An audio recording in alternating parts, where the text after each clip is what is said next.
All right, what I'm gonna be talking about today is using this Rustoleum paint. This is kind of a review, and I'm gonna show you guys how to save some money.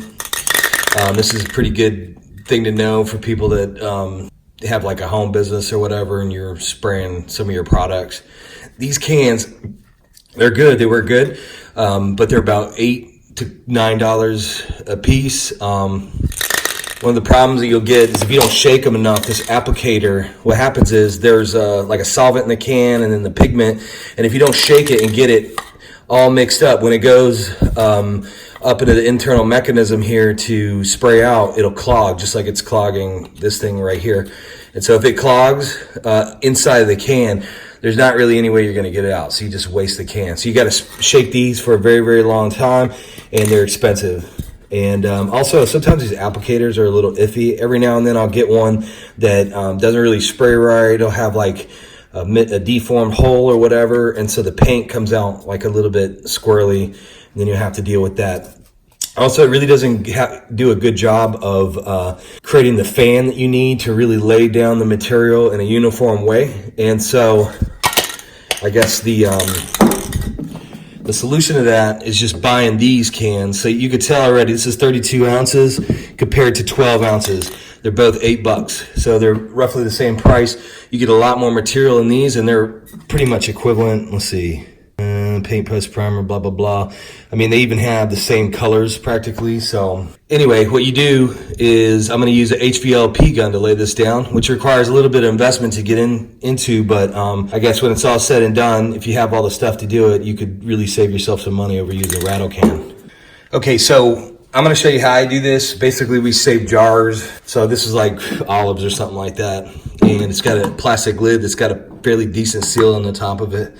And so what I do is I take some of this stuff out of the can.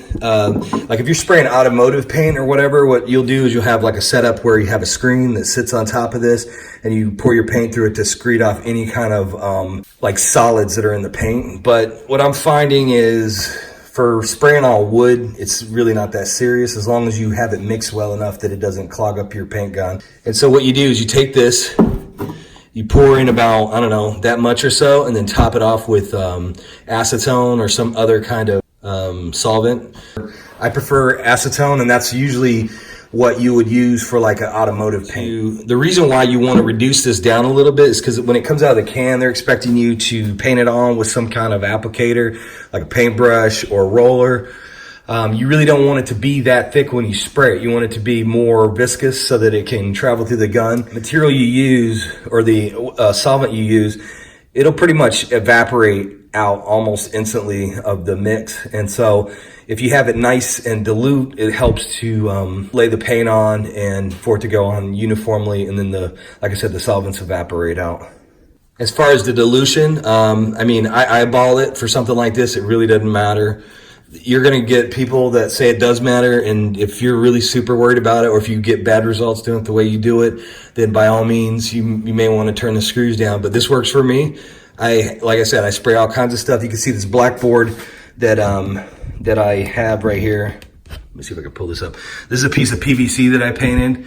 You can see there's no waves or any kind of like it's kind of hard to see, but it's really super consistent. I'll show you the back here. It's just a sheet of PVC, and this paint sticks to it fine. And you can tell that's a nice flat surface. You can't see the rows of paint in there anywhere, and so it's super continuous throughout the entire job. I mean, using this method, you'll get similar results. I think if you're painting a car where it needs to be super shiny and you don't want any waves or any you don't want to see any defects in the sun, yeah, by all means, you're probably going to want to tighten up your application process. If you read the back of this can, they probably give you some guidance on how to do this. Okay, they really don't give any specific instructions for spray gun other than this. It says stir thoroughly. If thinning is necessary, thin material only with mineral spirits or acetone. For brush or roller, thin no more than 5%. Apply with a good quality brush, roller, or spray gun. All right, so they're not getting way down into the dirt on how you set your flow rates and everything on your gun. They're just telling you do it as necessary. And so some experimentation is required. Like I said, in general, I use like 10%, but I'm eyeballing it. So as long as it's nice and viscous, I think it'll probably work. You may want to adjust the amount of thinner that you have in it. Now, one of the things I like about having this pre-mixed is that you could just dump this into your gun, and when you're done, you could dump it from your gun back in, and it's already reduced. If there's a lot of time passes between when you mix this and when you use it next time, what you'll want to do is maybe add just a little bit more acetone, because some of it evaporates off. These jars aren't really airtight. They kind of keep things, they keep things in the jar. It's not hermetically sealed by any means, so you do get some VOCs evaporating out of the paint. Really what I was trying to accomplish with this video is to talk about this Rustoleum Protective Enamel. It works really well if you spray it with the HVLP sprayer. The thing I like best about it is it's not expensive, and it's something I can just drive up to the store and buy a can for $8 when I run out. I paint enough stuff that if I was playing the mail order game, it would put me out of business. And so I can go up and get this at any time. They're always gonna have it, and it works great. Okay, this is the gun I'm gonna be using today. This is a DeVilbiss Finish Line 3. It's not a very expensive gun. I think it's probably, you can get one for between $89 and $200. It's a little bit better quality than what you'd find at like Home Depot, Lowe's, or AutoZone in terms of just how good the gun works. You got this paint pot here, lid. You can see it's dirty because I paint the same material system in there. It looks nasty, but it's actually not all that bad. I've used this for painting motorcycles. I've painted car panels, and I've done a whole bunch of woodworking projects. This gauge right here, this is what you use to basically see what the pressure is at the gun. So you'll have like an air line going in, and then you can use this to adjust what the material pressure is on when it's getting sprayed out of the gun. So before I dump this paint in there, I'm basically going to give it a shake and make sure that all the solids are coming off the bottom. This stuff's really viscous from the last time I sprayed it. So there's plenty of solvent still in there. So we're just gonna give it a shake, make sure it's mixed up pretty good. There's gonna be bubbles and all kinds of other crap in it, but for what we're doing right now, it really doesn't matter. If we were painting like a motorcycle and I was trying to get something like showroom done, then I wouldn't be doing this, and I wouldn't recommend it either. So I'm gonna pour this in now. I just have this gun sitting up in my vise. I do this all the time. I don't recommend doing it. But you can see how viscous this is. This is like a liquid. It's not runny at all. Okay, so now that we got that out of the way, you take this lid. You want to make sure that there's a little pinhole in there. You can barely see it. Make sure that that's open because it lets this can breathe. Sometimes when you shake things around, it can off gas a little bit, and then it'll pop that lid off, and so it allows the pressure in there to kind of equalize a little bit. All right, now let me get some gloves on. Okay, I use these gloves. I use them over and over. I try to get as many uses as I can out of them. Also, I'm gonna put this mask on. This is not the right thing to be using, but I'm gonna use it in this video. Really, what you wanna do is make sure a majority of the particles don't get sucked into your lungs. I'm gonna be spraying with the door open, and also I have a good breeze through here, so I'm not necessarily worried about it any more than I would be with some rattle can. But it's important that you don't try to blast this inside of a closed room or someplace where air is stagnant, where you're gonna get a big plume of vapor, because this will get in your lungs and it holds up. It's not gonna you're not gonna cough it out, so it's gonna do like damage to your lungs. Also wear some eye protection. You want to keep those vapors out of your eyes for the same reason. And also, it's just not really good to be breathing the acetone and the volatile chemicals that are off-gassing out of this. So do it in a ventilated area. If you start feeling lightheaded or something weird, like stop doing it. You may not even have the opportunity to feel like something's going on before you wind up in trouble. So make sure you're either outside or working somewhere with the door open and a good breeze or fan on. All right, I'm gonna show you my setup real quick. I have a compressor, I have it over in the corner. It does not have any kind of water separator on it. I need to get that, but again, for a job like this, it really doesn't matter. I'm gonna show you what pressure I got mine at right now. It's at about 140 degrees. 140 PSI, I'm sorry. And then you're going to regulate the amount that the gun sees at this guy here, and it's way over, and I'll show you how to check that. Okay, so I want to show right now, I have this regulator turned completely off, and so when I push the button, nothing happens. Also, I got the material turned all the way in. So for my gun, what I do is I give it about 4/4 turns, and then you got to turn the fan up a little bit, and then I'm gonna open this air up just a little. And what you want to control is when you push the button, where this needle winds up. Now I'm looking for about 26 to 30 PSI. You can see it's a little low, so I'm going to adjust it up.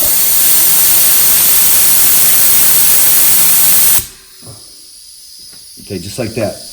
You can see when I push the button, I'm going to turn it down. This arrow goes to about 25. All right, so what I want to do now is I'm spraying on here, and right now it's spraying in like a round pattern, and I want to adjust this fan adjuster here, and each gun's different, so you got to figure that out, but you want to do it so it has like a great big, like a fan spray pattern. Okay. So I'm just going to lay down like a really light coat on this piece of wood here. This is pine. I sanded it smooth so there's no like burry areas on it. And so I'm going to just do a really light spray, and then I'll stop and talk some more.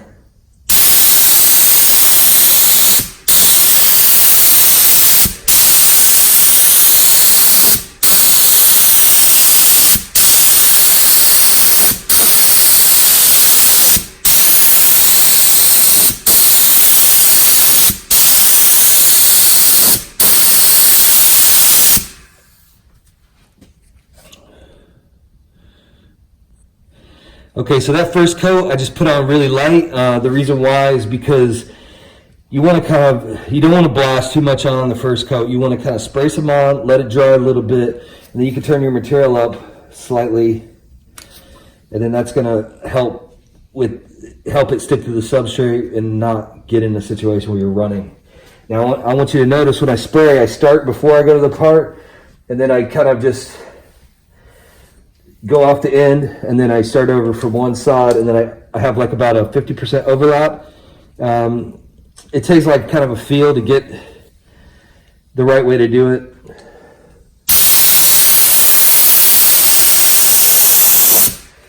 So I'm gonna turn the material up, and then we're gonna go ahead and paint this.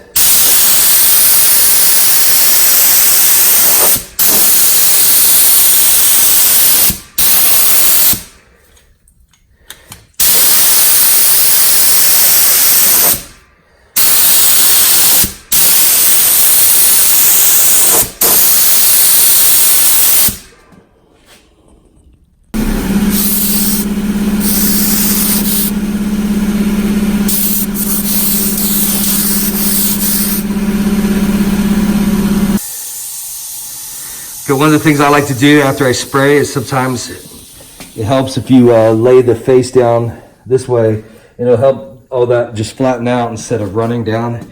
Gravity will tend to have it so that it runs off the part if you do spray it on too thick. Yeah, so this is pretty much the method I use. I'm gonna let this dry, and then I'll show you the result. Okay, like I said, after you're done, you just take your gun off. And then I'm going to dump this out back into the can. You can see there's like, it's probably over reduced if anything. And the only thing that happens when you do that is you just have to lay more coats, and you got to be very careful that you don't spray too much trying to get it to the pigment to lay down, because what it'll do, it'll cause a run basically. So I'm going to wipe this gun out here with a paper towel. Then I'm going to use some acetone to swab it out. And then I'm going to put a little bit of acetone in the gun and just spray it through to try to get a lot of the pigments out. And then once I do that, I'll take everything apart and kind of wipe it down. Really just want to get everything cleaned out, get all the standing solids off. You can see that it's not that difficult to do. Put the lid back on here.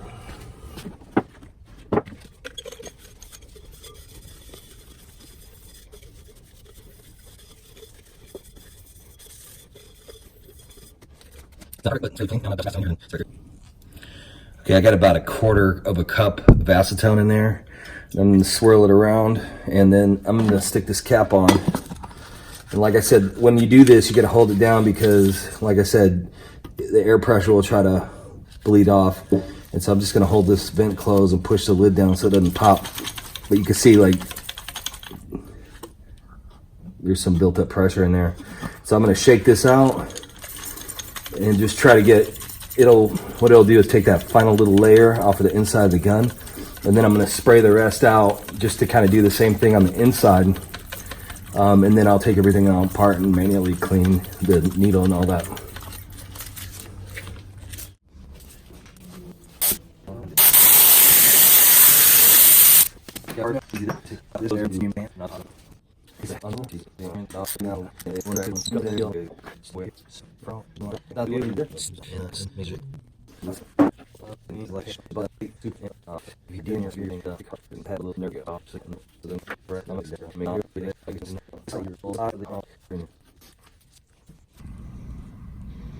Okay, there we are, all put back together. After you put it together, you may want to hook the hose back up and blow some air through it just to make sure that you don't have any kind of weird leaks going on and that your nozzle's not plugged up. So I'm going to show you the results real quick. I just want to note this gun is kind of a beater. I've had it for a long time. You can see it's nasty as all hell. I clean out the insides. I really care about the way it looks like on the outside necessarily. If I was going to do like an automotive job, I would definitely try to clean this up more. But you know, I've done it like Lance Armstrong said, it's not the bike, right? This is the surface after I painted it. You can see it looks pretty good, nice and clean, no runs. It has like a little bit of a gloss, and I put my hand in it right there, which probably, I don't know why I'm drawing attention to that, but just so you guys know that it's there. Anyway, so but yeah, this is what it looks like when you're finished. It's still a little wet. I'm gonna let it dry for a few minutes out here in the sun. It's really cold. It's maybe like, I don't know, 40, 50 degrees. And so it may take some time. And I'm gonna cut this on my CNC mill later. I went ahead and blasted this one more time just to get that handprint out of there. You can see how smooth it went on. Okay, I'm gonna use the heat gun on that surface just because it's cold and I want to kind of get it to set up. I'm not going to try to fully cure it, but I'm at least going to try to get it so that it flashes. Let me get this acetone out of the way. The trick is not to get too close to this. You want to stand back at a good distance and just let the heat do the work.